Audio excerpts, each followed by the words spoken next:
예, 이재명 후보는 요즘 그 부산의 HMM 이전 관련해서 얘기 많이 하고 계시는데요. 그 HMM의 전신이 어떤 회사죠? 부산에 HMM을 우리가 유치하겠다고 하는 것은 부산이 북극 항로가 개발될 경우에 해운 항만의 중심 도시가 되기 때문입니다. 그래서 우리는 해수부를 부산으로 옮기고. 아니, HMM의 전신을 물었는데 왜 답변 안 하십니까? 그 규칙을 좀 지켜가시면 안 될까요? 제가 답변할 시간을 할애됐으면 제 답변할 때는 가만히 좀 계시면 안 되겠습니까? 질문에 답을 안 하고 엉뚱한 걸 하고 질문을 답을 하는 중이잖아요. 자꾸 이런 식으로 다른 사람 발언에 끼어들거나 규칙을 어기는 거는 좀 사회자께서 제지해 주시면 좋겠어요.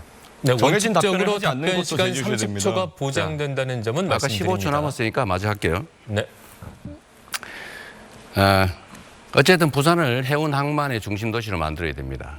그리고 그 중에 해운 물류회사를 부산으로 집중시키는 게 매우 도움이 된다. 그래서 HMM을 부산으로 보내겠다. 그리고 HMM은 현대상선이죠, 아마도. 현대상선일 텐데 현대상선의 시간 지났습니다. 이제 HMM이 현대상선이 전신인데요. 과거에 2000년대 초에 대북 사업하다가 2억 달러 정도 이렇게 자금이 사용돼가지고 기업이 휘청거린 적이 있습니다.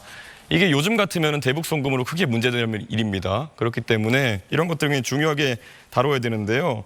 방금 전에 김문수 의원님 말씀한 것처럼 쌍방울의 대북 송금 때문에 지금 이재명 후보 굉장히 곤란을 겪고 있는데요. 쌍방울 대북 송금은 법적 판단과 무관하게 미국의 제재 대상이 될 수 있는 문제라는 걸 알고 계실 거라 생각합니다. 대통령이 되신다 하더라도 미국 입국이 제한될 수 있는 문제입니다. 이민법 212조에 따라 가지고 제한될 수 있는데 사실 뭐 이런 문제가 있기 때문에라도 외교에서 이재명 후보가 굉장히 불리한 상황에 놓이게 될 것이다라는 건 자명하고요. 과거에도 국내 정당성이 부족한 지도자 같은 경우에는 대미 협상에서 고생을 하곤 했습니다. 특히 쿠데타로 집권했던 전두환 대통령 같은 경우에는 레이건 대통령 만나는 것도 힘들었고 만나서도 짧게 만나고 헤어지기도 했고 정당성을 인정받기 위해서 많은 양보를 했습니다. 핵무기 개발 포기하고 미국산 무기도 구입하고 국방과학연구소도 좀 축소하고 이렇게 했어야 되는데요. 트럼프가 만약에 트럼프 대통령이 이재명 후보가 당선되면 이런 약점을 가만히 두겠습니까? 저는 흔들 거라고 생각하는데요. 본인의 이런 여러 가지 사법 리스크 때문에 대한민국을 위기에 빠뜨려서야 되겠습니까? 본인의 이런 문제들 다 해소해야 되는 거 아니겠습니까? 재판을 안 받으면 해소가 안 될 거잖아요. 제가 대북 송금에 관여했다는 건 아무런 근거도 없는 얘기고 실제로 그들이 저를 위해서 송금했다는 것은 믿을 수 없는 얘기고 주가 조작을 하다가 수사를 받으니까 아마도 그걸 도박 자금으로 썼다는 설도 있는데 저는 이 진상이 곧 규명될 거라고 봐요. 그리고 또 한 가지는 아까 부산 얘기를 마저 좀 하면 HMM은 부산으로 반드시 가게 됩니다. 정부가 지분을 가지고 있기 때문에 얼마든지 가능하다. 의지에 따라서 이 말씀 드립니다. 지금 그러면 쌍방울이라는 기업이 결국엔 과거에 속옷 만들었었고 이번에 대북 사업을 하기 위해서 결국에는 뭐 스마트팜이나 이런 것들을 언급하는 그런 상황인데 그게 그러면 얼마나 진실된 이야기라고 사람들이 생각하겠습니까? 쌍방울이 속옷 만들던 회사가 스마트팜을 하기 위해 가지고 북한에 송금을 하다 걸려서 도박 자금을 날려가지고 이재명으로 물고 늘어졌다. 이 해명을 트럼프가 받아들이겠습니까? 저는 그렇게 자꾸 하늘을 가리려고 하는 행동을 하지 않으셨으면 좋겠다. 그런 생각을 하고 있습니다.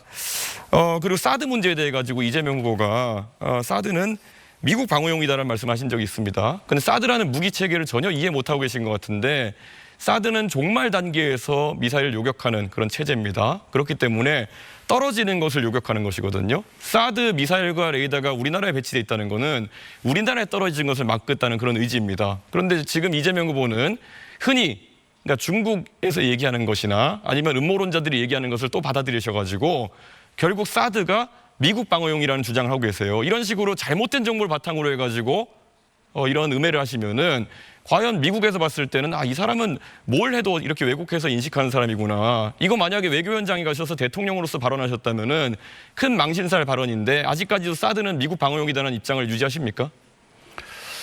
한국의 방어는 한국의 독자적인 미사일 방어 체제로 방어하는 게 맞죠. 그리고 당시에 이것은 매우 많은 논란이 있었는데 지금은 이미 배치가 끝났기 때문에 더 이상 이 문제를 논란하는 것은 한국의 외교 안보 전략상 그리 바람직하지 않습니다. 굳이 과거 얘기를 조금 해본다면 그때 당시에는 예를 들면 이 고고도 미사일이기 때문에 굳이 북한이 그런 고고도 미사일을 쏘겠냐, 예, 알겠습니다. 그 필요하겠냐 이런 논란이 현실적으로 있었다. 제가 이재명 후보에게 답변을 이렇게 물어보면요, 꼭 물어본 거 빼고 답을 하십니다. 자기 하고 싶을 만한 하시는데 그러다 보니까 이재명 후보의 의사를 제가 한번 해석해서 이렇게 말씀드린 경우가 많은데요. 최소 2명의 후보에게 질문해야 되는 입장을 거죠? 철회하지 말씀드립니다. 않겠다는 이야기를 지금 하고 계신 거로 보입니다. 그렇기 때문에 유권자들께서 사실 이런 식으로 미국과의 안보 관계에 있어서 거짓 정보를 설파하는 사람이 과연 한미 관계를 이끌어갈 수 있겠느냐 이런 걸 고려해 주셨으면 합니다.